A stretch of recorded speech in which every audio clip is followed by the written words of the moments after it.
Plant anatomy notes revision part 2। Dicot stem एवं monocot stem की आंतरिक संरचना। डाइकोट स्टेम होता है सनफ्लावर, कुकुरबिट्स। मोनोकोट स्टेम मेज में, मक्के में। तने में एपिडर्मिस होती है, उसमें क्यूटिकल रंध्र ट्राइकोम होता है। हाइपोडर्मिस होती है, कॉर्टेक्स होती है, परिरंभ होता है, संवहनीय ऊतक होते हैं जो संयुक्त संपार्श्व प्रकार के होते हैं। डाइकोट और मोनोकोट स्टेम में डिफरेंस। एपिडर्मिस है। डाइकोट स्टेम के एपिडर्मिस में क्यूटिकल रंध्र ट्राइकोम उपस्थित होते हैं और मोनोकोट स्टेम में भी लगभग समान होते हैं। स्टेम में भी बस ट्राइकोम्स एब्सेंट होते हैं। हाइपोडर्मिस की बात करें तो डाइकोट स्टेम की हाइपोडर्मिस कोलेनकाइमा से निर्मित होती है और मोनोकोट स्टेम की स्क्लेरेनकाइमा से निर्मित होती है। कॉर्टेक्स होता है डाइकोट स्टेम का जो बहुस्तरीय पैरेनकाइमा से निर्मित भोजन संग्रहण में कार्य करता है। और डाइकोट स्टेम का जो एंडोडर्मिस होता है इसमें स्टार्च का अच्छद होता है। और डाइकोट स्टेम का जो परिरंभ होता है जो स्क्लेरेनकाइमा से निर्मित होता है। और जो मोनोकोट स्टेम होती है उसमें भरण ऊतक स्पष्ट रूप से विभेदित नहीं होते, यानी कॉर्टेक्स, एंडोडर्मिस और परिरंभ। डाइकोट स्टेम में संवहनीय ऊतक संयुक्त संपार्श्व खुले प्रकार के होते हैं, अर्थात इनमें एधा होती है। मोनोकोट स्टेम में संयुक्त संपार्श्व बंद प्रकार के होते हैं, अर्थात एधा कैम्बियम एब्सेंट होती है। डाइकोट स्टेम में संवहनीय ऊतक एक वलय के रूप में व्यवस्थित होते हैं। फ्लोएम पैरेन्काइमा प्रेजेंट, जाइलम वाहिकाएं सामान्य। और मोनोकोट स्टेम में संवहनीय ऊतक बिखरे हुए स्कैटर्ड वाटर कैविटीज़ उपस्थित होती है। फ्लोएम पैरेन्काइमा एब्सेंट, जाइलम वाहिकाएं वी-वाई आकार की होती है। डाइकोट स्टेम में मज्जा सुविकसित होता है और मोनोकोट स्टेम में मज्जा अल्प विकसित होता है।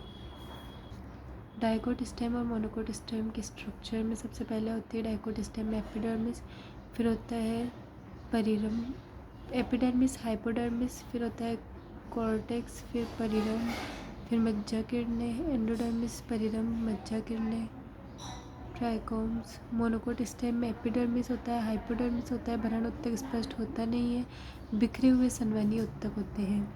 उसके बाद में डाइकोट रूट है। मोनोकोट रूट की आंतरिक संरचना की बात करें तो रूट में एपिब्लेमा या पेलिफेरस परत होती है, एक कोशिकीय मूल रोम होते हैं, कॉर्टेक्स होती है, एंडोडर्मिस कैस्पेरियन परत होती है, परिरंभ होता है, संवहनीय ऊतक अरीय होते हैं और कॉन्जुगेटिव टिश्यू संयोजी ऊतक होते हैं।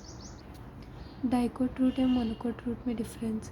एपिब्लेमा पेलिफेरस लेयर होती है जो डाइकोट रूट में एक कोशिकीय मूल रोम होते हैं, मोनोकोट रूट में भी समान होती है, एक कोशिकीय मूल रोम।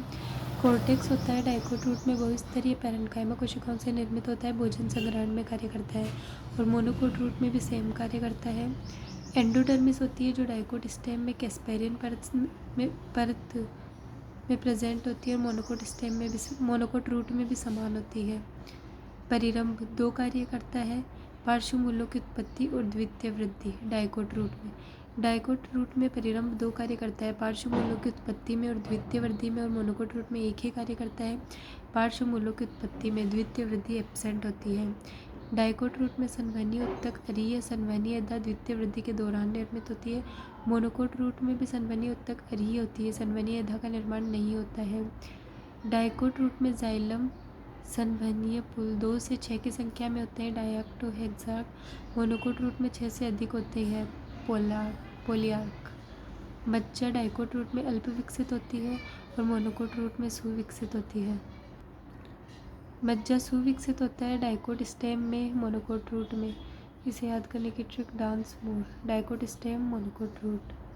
उसके बाद में डाइकोट लीफ है। मोनोकोट लीफ की आंतरिक संरचना में लीफ में अपर एपिडर्मिस एडेक्शियल एपिडर्मिस होती है, लोअर एपिडर्मिस एबैक्शियल एपिडर्मिस होती है। दोनों एपिडर्मिस के मध्य मेसोफिल ऊतक पाए जाते हैं, एडेक्शियल और एबैक्शियल एपिडर्मिस के मध्य। डाइकोट लीफ है। Monocot leaf. डाइकोट लीफ होती है पृष्ठ आधारीय पत्ती, मोनोकोट लीफ समद्विपार्श्व पत्ती। डाइकोट लीफ में लोअर एपिडर्मिस एबैक्शियल एपिडर्मिस पर रंध्र अधिक होते हैं और मोनोकोट लीफ में लोअर एवं अपर एपिडर्मिस पर समान संख्या में रंध्र होते हैं। डाइकोट लीफ में मेसोफिल ऊतक दो प्रकार की पैरेन्काइमा से निर्मित होते हैं, palisade parenchyma, spongy parenchyma. Palisade parenchyma लंबे पतले अंतरकोशिकीय अवकाश नहीं होती है। स्पॉन्जी पैरेन्काइमा होती है स्फेरिकल शेप, गोलाकार होती है, अंतरकोशिकीय अवकाश भी उपस्थित होता है। और मोनोकोट लीफ में मेसोफिल उत्तक विभेदित नहीं होता, केवल स्पॉन्जी पैरेन्काइमा उपस्थित होता है। डाइकोट लीफ में संवहनीय उत्तकों की साइज विविध होती है। मोनोकोट लीफ में संवहनीय उत्तकों की साइज लगभग एक जैसी होती है। मोनोकोट लीफ में एडेक्शियल एपिडर्मिस, ऊपरी एपिडर्मिस पर बड़े रिक्त रंगहीन बुलिफॉर्म सेल्स प्रेजेंट होते हैं, जो डाइकोट लीफ में एब्सेंट होती है।